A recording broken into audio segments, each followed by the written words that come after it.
Өкінетін мәжбін деп бейне мені сәтсіздікке кесі келген ештеңе де керек емес себебі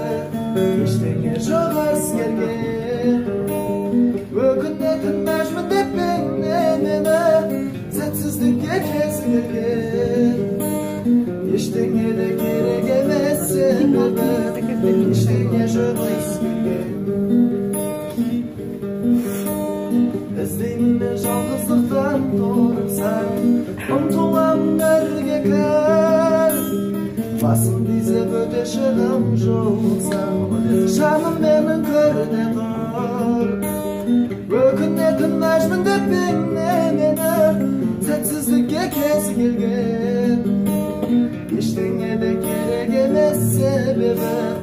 ештеңе жоқ өзгерген сөйлейді аспан қара жаңбыр тілімен сол алматы салып өзен ағыл тегіл жылайды рас түнімен ағыл тегіл жылайды рас түнімен жылайды рас